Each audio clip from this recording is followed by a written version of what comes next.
en la época de las cruzadas, de la Inquisición. Ya no puedo acabar, ¿ahora qué hago? ¿A dónde ataco? A la mente y al corazón, ¿verdad? A la razón y a los sentimientos. Y entonces empieza a salir algo muy interesante. Y aquí viene el ataque justamente a los testigos. Porque ¿cómo pueden atacar a la Torah?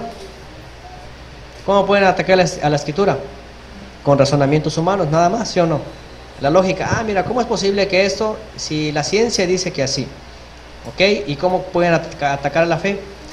Y tú, como salió por ahí un escritor que dijo, la religión, dice, es el opio de los pueblos, ¿verdad? Es la droga de los pueblos. Entonces ahí viene un ataque a la fe, ¿ok? Y eso es justamente lo que vamos a ver. Dice, en noviembre 10 de 1793 a junio de 1797, por decreto fue prohibida la Biblia en Francia. Históricamente fue un hecho verídico. Los iluministas creían que la Biblia era un tormento y quisieron destruirla. Pero lo único que ocurrió fue que la llegada de la imprenta, al contrario que la Biblia fuese prohibida y desaparecida, fue producida por cientos y miles y llevada hasta el cielo, en una forma alegórica, a todo el mundo a través de las sociedades bíblicas. Esto está en la historia, en la época de Francia, después del iluminismo y todo eso, iban a destruir la Biblia. De hecho, Roma la había prohibido. Y cuando la Reforma empieza, no, saquen la Biblia y vamos a otra vez, viene este poder satánico contra de parte de la razón en contra de la fe, y quieren acabar con todas las Biblias, destruirlas, ¿verdad? Y de hecho hay una historia por ahí de un famoso Voltaire que dice de aquí a un año la Biblia va a desaparecer. ¿Por qué? Porque con la llegada de la razón va a decir, ¿qué es eso? Eso es anticuado. Es una fábula. Dijeron, eso va a desaparecer, la Biblia va a desaparecer. Ya llegó la época de la razón, de la ciencia, del conocimiento, así que vamos a destapar el conocimiento. ¿Y qué pasa? Donde dijo ese hombre eso, en su misma casa, después de que muere, su misma casa, adivinen en qué se convierte, en una imprenta, y de ahí empieza a ser multiplicada la Biblia, y en una forma alegórica es elevada al cielo, es llevada al conocimiento de todo el mundo. Y obviamente a la par que, pues el mensaje de Yeshua también, obviamente, porque en esa época no fue solamente traducido el Tanaj, sino también el Brit Hadashah, el Evangelio. Ok, vamos a la historia, la Ilustración. La Ilustración fue un movimiento cultural europeo que se desarrolló especialmente en Francia e Inglaterra. Vamos a ver cómo está vinculada Francia con Inglaterra, desde principios del siglo XVIII hasta el inicio de la Revolución Francesa, aunque en algunos países se prolongó durante los primeros años del siglo XIX.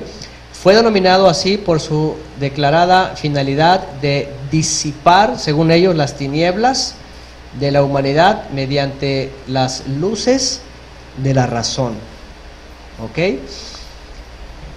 Dice, en el siglo XVIII es conocido por este motivo como el siglo de las luces. ¿Ok? Después del oscurantismo, de la época oscura, por eso le ponen ese es el siglo de las luces. Dice, los pensadores de la Ilustración sostenían que la razón humana podía combatir la ignorancia, la superstición y la tiranía, y construir un mundo mejor. La Ilustración tuvo una gran influencia en aspectos económicos, políticos y sociales de la época. La expresión estética de este movimiento intelectual se denominará neoclasismo.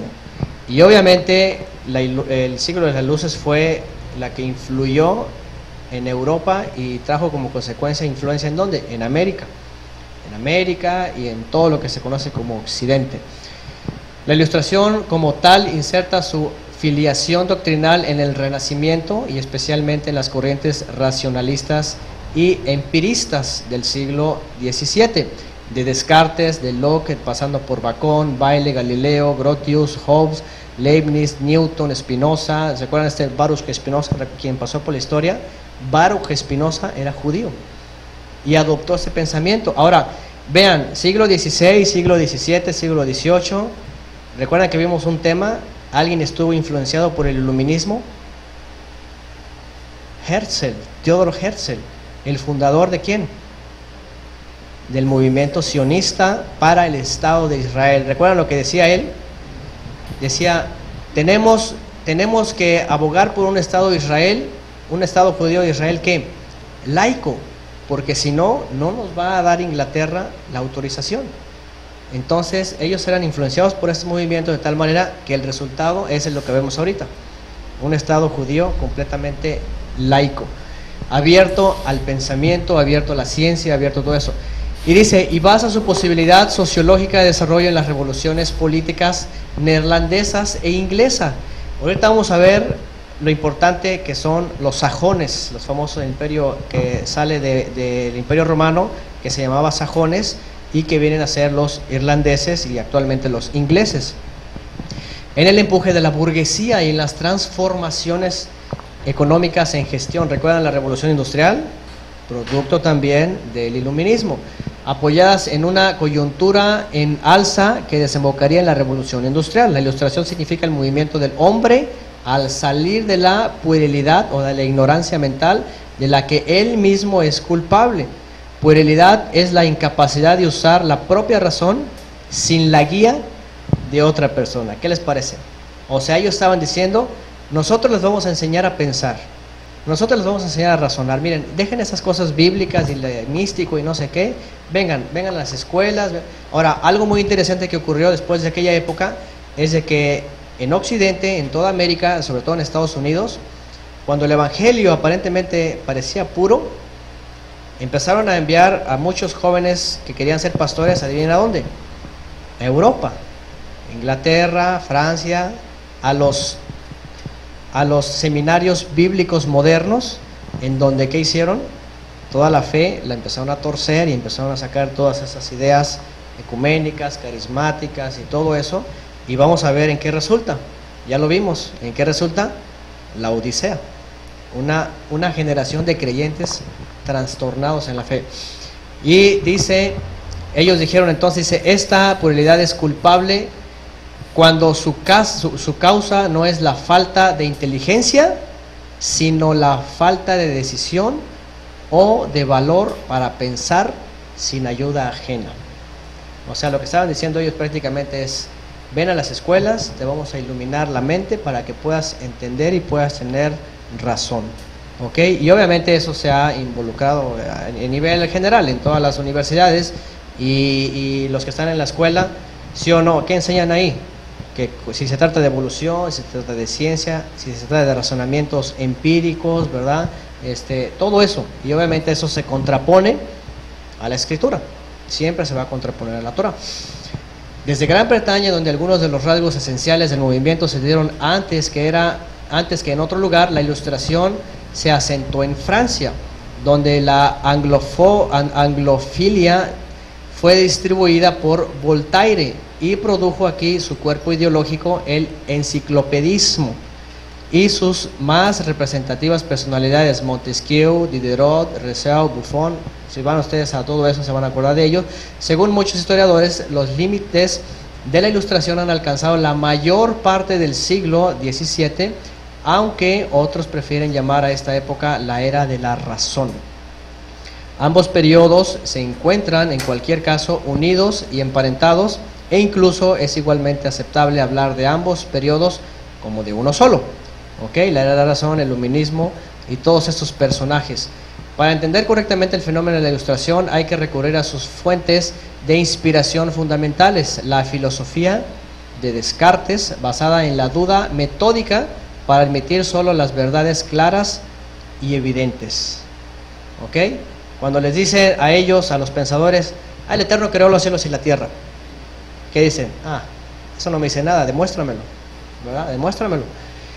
Y la revolución científica de Newton, apoyada en unas sencillas leyes generales de tipo físico, obviamente que se quedan limitadas a las leyes universales, ¿verdad? Eso hasta en la película, eso de los robots, ahí dicen, ¿verdad? Cuando a este hombre le da como un shock y pasa y le da una cátedra al maestro de astronomía, y la directora se queda así como que, órale, que tiene.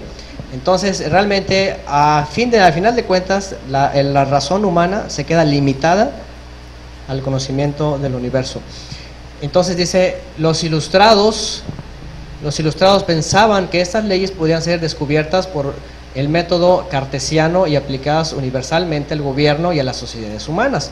Por ello, la élite de esta época sentía enormes deseos de aprender y de enseñar lo aprendido, siendo fundamental la labor desarrollada por Diderot y de Alembert cuando publicaron la Enciclopédie Ratiocine.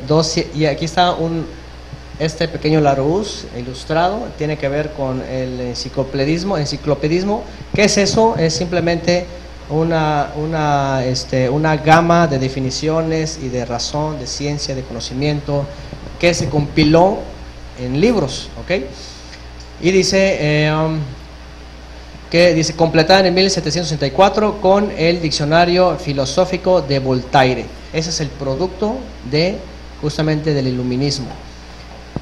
Producto del iluminismo, ¿qué fue primero? Cuando ocurrió esto, justamente en Francia, el ataque a la Bastilla.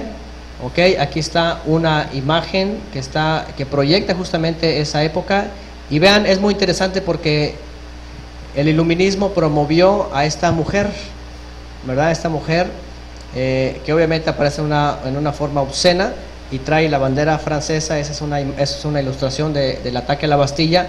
Fue cuando el pueblo se rebela contra la monarquía. Dice, la estructura política mundial cambia de monarquías a democracias. Actualmente solamente hay dos monarquías en Occidente, Europa y en América, dos monarquías. ¿Cuáles son? La inglesa y la española. ¿Ok? Pero antes todo era monarquía. Y a través de eso, ¿saben qué dicen? Vamos a quitar todo eso, vamos a revolucionar y vamos a traer naciones otra vez. Y es por eso que ahí sale ¿qué? La bestia que sale del abismo, porque la bestia ¿qué simboliza? Imperios, y además las cabezas simbolizan reinos. Mientras hubo monarquías, no había esto. Okay, el pueblo toma el poder en 1789, Luis VI muere, la Revolución Francesa ocurre, el principio de las sociedades secretas, la masonería, el Illuminati, la calaveras y huesos, etcétera, etcétera, etcétera. Y vean cómo esta mujer que simboliza la libertad, Francia le regaló a Estados Unidos esto, ¿ok? Que es una mujer con el sol, y además trae ¿qué significa la antorcha? Iluminismo, sé iluminado, ¿ok? La época, estamos en la época de la luz, en la época de la razón. Y recuerdan que aparece en las películas, también es lo mismo. Y dijimos que esta mujer está asociada con ¿quién? ¿Quién es esta mujer? Columbia, que a la vez es Semiramis, que es toda la misma diosa que ha adorado desde la época de Babilonia. Es la misma, nada más que ahora la ponen en la época del iluminismo. Ahora vean esto, el ataque más grande a la Torá y a Yeshua, la declaración de los derechos del hombre en Francia, es el principio de los derechos humanos. La nueva ley del hombre estaría reemplazando la ley de Elohim. También para los creyentes sería la etapa más desafiante para lo que se venía, que era la apostasía de los últimos tiempos. Derechos del hombre, ¿qué les suena? ¿Recuerdan a qué iglesia vimos que parecía? Laos Diques, el derecho del pueblo, la Odisea. Por eso la Odisea recibe todo esto. Ahora, esa es la imagen, ¿ok? Es una réplica del original. ¿Adivinen de qué? Ahí dice, en francés, la Declaración de los Derechos del Hombre, creada en Francia. Vean, vamos a hacer un acercamiento. Por eso les digo que ese fue el ataque, ¿verdad?, de Satanás a través de la razón.